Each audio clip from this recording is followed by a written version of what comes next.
Hello champions. तो बेटा आज रे ऑप्टिक्स के लेक्चर के अंदर हम देखने वाले हैं एक इंपॉर्टेंट सवाल है, मतलब डेरिवेशन जो आ जाता है। क्या आता है?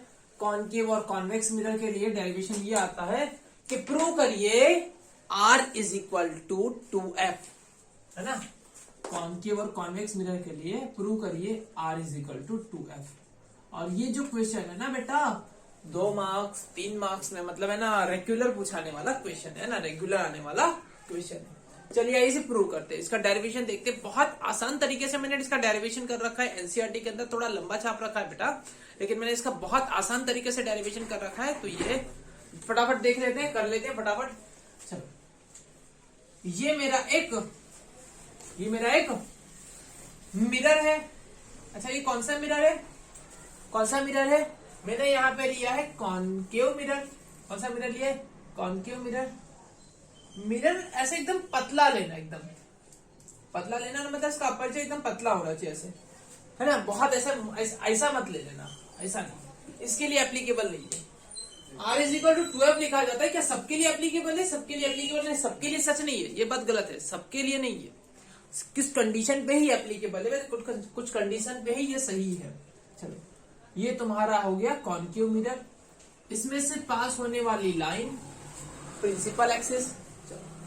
ये तुम्हारा है पोल P, ठीक है।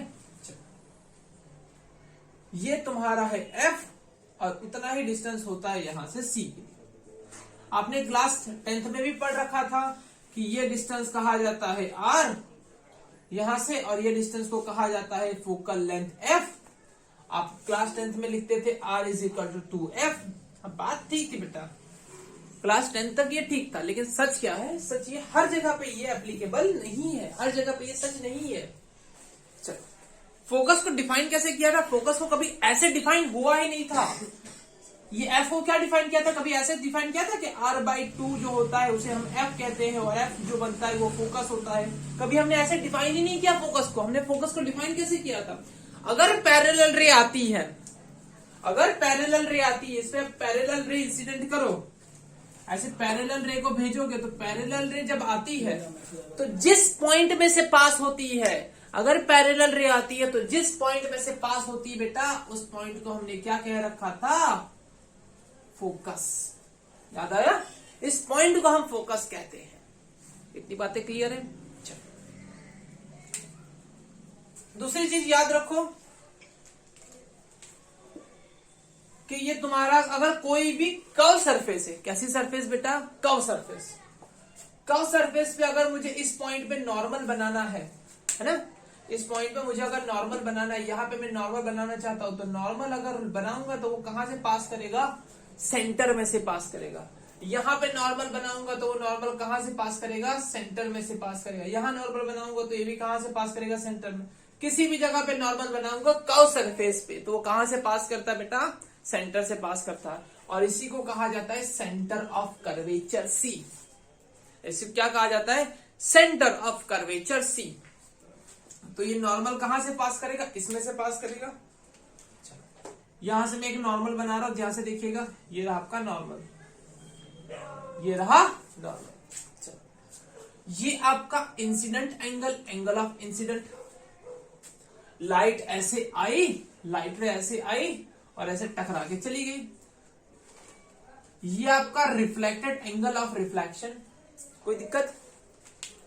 ये आपका एंगल ऑफ इंसिडेंट, ये आपका angle of reflection. Law of reflection क्या कहता है? According to law of reflection, according to law of reflection क्या होता है? Angle of incident is equal to angle of reflection, I is equal to R। कोई दिक्कत? अब मैं क्या कर रहा हूं? मैं इस एंगल को नाम देने जा रहा हूं, ध्यान से देखिएगा। देखो ये Z फॉर्म हो रहा है, ज़ूम ज़ूम ज़ूम, दिखाइए, ज़ूम ज़ूम ज़ूम। ये अगर ये वाला एंगल तुम्हारा I है तो ये भी कितना हो जाएगा बेटा? I। ये भी कितना हो जाएगा? I। इसे मैंने एक नया नाम दे दिया बेटा, अल्फा। ठीक है, मैंने क्या नाम दे दिया? अल्फा। अब मैंने तुम्हें बोल रखा था कि कुछ कंडीशन के लिए ही एप्लीकेबल है। तो कंडीशन क्या है? कंडीशन ये है कि ये पॉइंट मान लो, ये सब मान लो, ये नाम दे दिया जाए एम। इसे क्या नाम दे दिया मैंने? एम। अगर एम से ऐसे परपेंडिकुलर बनाओगे, एम से ऐसे परपेंडिकुलर बनाओगे अंदर, तो एक पॉइंट पे जाके ये मीट करेगा। ये पॉइंट था तुम्हारा पी और ये पॉइंट है पी डैश, दिखाई दिया?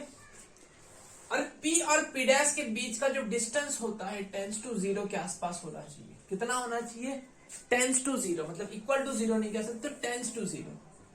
Distance of P P dash tends to 0, मतलब लगभग 0 के आसपास होना चाहिए। मतलब ये जो है ना डिस्टेंस पी डैश और पी दोनों पॉइंट एक ही है, बस ऐसा समझ लो, दोनों पॉइंट एक ही है। इतना पतला होना चाहिए, ऐसा गोल नहीं होना चाहिए। गोल बनाओगे तो क्या हो जाएगा? ऐसे देखो, पी डैश यहां बनेगा, पी यहां पे हो जाएगा, बहुत ज्यादा हो जाएगा डिस्टेंस। इतना पतला होना चाहिए, इतना पतला होना चाहिए कि पी और पी डैश देखो कैसे एकदम पास पास में सटके बैठे हैं, इतना पास में होना चाहिए। इतनी बातें क्लियर है? कंडीशन नंबर 1 हो गया ये पहली कंडीशन। सेकंड कंडीशन क्या है? सेकंड कंडीशन है जो रेज होनी है ना, वो पैरा एक्सियल रे होनी चाहिए। कैसी होनी चाहिए? पैरा एक्सियल रे होनी चाहिए। अब ये पैरा एक्सियल की रे क्या होती है? प्रिंसिपल एक्सिस के बहुत पास में से गुजरने वाली रे। प्रिंसिपल एक्सिस के बहुत पास में से गुजरने वाली रे, मतलब 10 सेंटीमीटर 20 सेंटीमीटर दूर से नहीं, एकदम पास में से गुजरने वाली रे को क्या कहा जाता है? पैरा एक्सियल रे। ये दो कंडीशन फुलफिल होगी तो ही आर इज इक्वल टू आप 2f लिख सकते हो। इतनी सच्चाई समझ में आ गई बेटा? Are is equal to 2f आप कब लिख सकते हो? जब P P dash tends to 0 होगा और पैरा एक्सियल रे होगी। आइए इसका डेरिवेशन देखा जाए।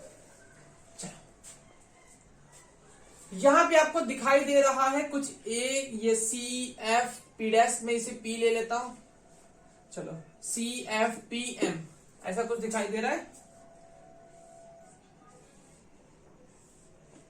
सी एफ पी एम दिखाई दिया।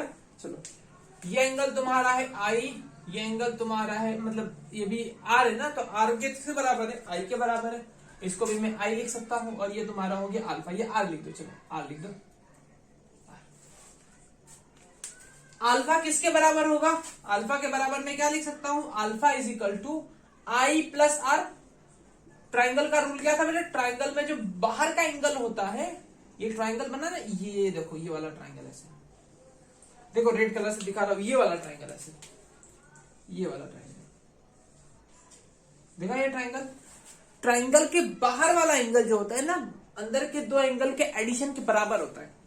चलो alpha is equal to I plus R, I plus R, alpha is equal to I plus R. इतना क्लियर है? कुछ नहीं, देखो हमने क्या किया है, हमने ये ऐसे पैरेलल लिया, इसमें से पास हो गई, हमने एक नॉर्मल बनाया, नॉर्मल बनाए आई आई आर हो गया, ये अल्फा हो गया। अल्फा कितना होता है? आई प्लस आर होता है। दो कंडीशन लगनी चाहिए, P P dash tends to 0 और पैरा एक्सियल रे होनी चाहिए। इतना याद रखना बेटा, जितने भी डेरिवेशन करोगे उसमें क्या होना लेगा? पहले एंगल लेना होगा, फिर angle is equal to 10 alpha लेना होगा, मतलब सब में 10 10 10 10 लगाना होगा। चलो आइए 10 10 लगाते हैं। अब एक काम करो, मुझे यहाँ पर 10 अल्फा फाइंड करके दो। अगर मैं इसे h कहता हूं, ये h है मेरा, ये f और ये r है। ये कितना है बेटा? f है। ये कितना है? r है। और ये कितना है बेटा? h के बराबर है। और alpha is equal to I plus R है। और r किसके बराबर है बेटा? r जो है वो किसके बराबर है? r जो है वो i के बराबर है। Alpha is equal to 2i हो गया है। Then alpha is equal to 2i हो गया। चलो मैं यहाँ पे लिखने जा रहा हूं 10 अल्फा। बताओ 10 अल्फा कितना होगा? 10 अल्फा मतलब 10 मतलब सामने वाली और पास वाली। क्या होता है? 10 मतलब सामने वाली और पास वाली। तो सामने वाली कितनी है? h और पास वाली कितनी है? f। 10 अल्फा हो गया सामने वाली और पास वाली, h अपॉन f। फिर हो गया तुम्हारा 10i, i है ना तो 10 पे भी लगाओ 10i। 10i क्या होगा बेटा? 10i सामने वाली पास वाली h upon r। If theta is very small then tan theta is approximately theta। जब थीटा बहुत छोटा होता है ना तो टेन थीटा किसके बराबर होता है, थीटा के बराबर होता है। साइन थीटा किसके बराबर होता है, साइन थीटा भी थीटा के बराबर होता है। Sine theta tan theta is equal to theta. तो tan alpha is equal to alpha और tan I is equal to I. कोई दिक्कत? चलो अल्फा की वैल्यू उठा के यहां पे रख दो। अल्फा की वैल्यू कितनी है, h upon F. Two I की वैल्यू कितनी है, h upon R. H set स्वाहा आ गया तुम्हारा calculations. 1 upon F is equal to 2 by R, 1 upon F is equal to 2 by R. ये यहां पे और ये यहां पे r is equal to 2f। हो गया, ठीक है। चलो अब इसके बाद नेक्स्ट इंपॉर्टेंट क्वेश्चन आता है बेटा, जहां पे हम मिरर फॉर्मूला सीखने वाले हैं। तो इसके जस्ट बाद मैं मिरर फॉर्मूला कंटिन्यू कर रहा हूं, इसमें भी मिलते हैं। ये वाला अच्छे से पढ़ लीजिए, ठीक है।